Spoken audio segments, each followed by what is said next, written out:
السلام علیکم ورحمۃ اللہ وبرکاتہ۔ نحمدہ و نصلی علی رسولہ الکریم، اما بعد فاعوذ باللہ من الشیطان الرجیم، بسم اللہ الرحمن الرحیم۔ صبر صدمے کے شروع میں ہی ہوتا ہے۔ کھانا کھانے کے بعد تو صبر آ ہی جاتا ہے۔ جیسے اکثر لوگ کہتے ہیں یہ منہ چھڑی کی روٹی ہے، وہ کھانے کے بعد تو صبر آ ہی جاتا ہے۔ مزہ تو تب ہے کہ جب کوئی پریشانی آئے تو صبر کیا جائے۔ صبر صدمے کے شروع میں ہی ہوتا ہے۔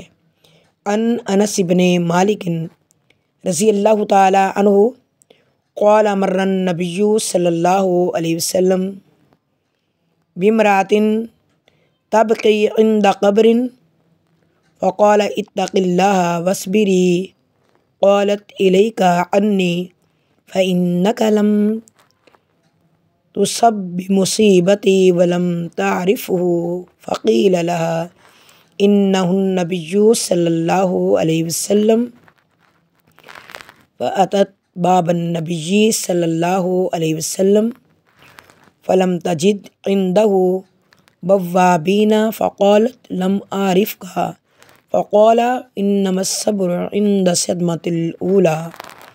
انس بن مالک رضی اللہ تعالی عنہ سے روایت ہے، نبی مکرم صلی اللہ علیہ وآلہ وسلم ایک عورت کے پاس سے گزرے جو ایک قبر کے پاس بیٹھی ہوئی رو رہی تھی۔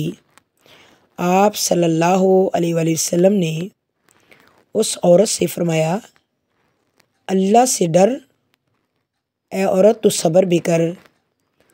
وہ کہنے لگی، مجھ سے دور ہو جائیے، آپ کو وہ مصیبت نہیں پہنچی جو مجھے پہنچی ہے۔ اس نے رسول اللہ صلی اللہ علیہ وسلم کو نہیں پہچانا، اس لیے غم کی وجہ سے اس نے یہ الفاظ بول دیا۔ وہ تو نبی کریم صلی اللہ علیہ وآلہ وسلم تھے۔ یہ سن کر آپ صلی اللہ علیہ وآلہ وسلم، یعنی جب لوگوں نے بتایا کہ آپ کو نہیں پتہ چلا وہ تو اللہ کے رسول تھے، اور یہ بات سنتے ہی آپ صلی اللہ علیہ وآلہ وسلم کے دروازے پر پہنچی۔ وہاں دربانوں کو نہیں پایا اور اس عورت نے کہا، اے اللہ کے رسول، میں نے آپ کو نہیں پہچانا تھا۔ آپ نے اسے فرمایا، صبر تو یہی ہے کہ صدمے کے شروع میں کیا جائے، بعد میں تو صبر آ ہی جاتا ہے۔ تو یہی پتہ چلا، حدیث سے ثابت ہوا، فقال انما الصبر عند صدمۃ الاولی، صبر تو وہی ہوتا ہے جو صدمے کے آغاز میں کیا جاتا ہے۔ اللہ تعالیٰ ہمیں بھی صبر کرنے والوں میں سے شمار کریں۔ جیسے اللہ رب العزت قرآن مجید میں ارشاد فرماتے ہیں، یا ایھا الذین آمنوا استعینوا بالصبر والصلاۃ ان اللہ مع الصابرین۔ صبر کرنے والوں کے ساتھ تو اللہ ہی ہوتے ہیں، نماز کے ساتھ، اور صبر جو ہے نماز کے ساتھ کرنا چاہیے، نماز ادا کر کے صبر کرنا چاہیے، اور ایک دوسرے کی مدد بھی، نستعین بالصبر والصلاۃ، صبر کے ساتھ اور نماز کے ساتھ۔ اللہ تعالیٰ ہمیں صبر کرنے والا بنائے اور نمازی بھی بنائے۔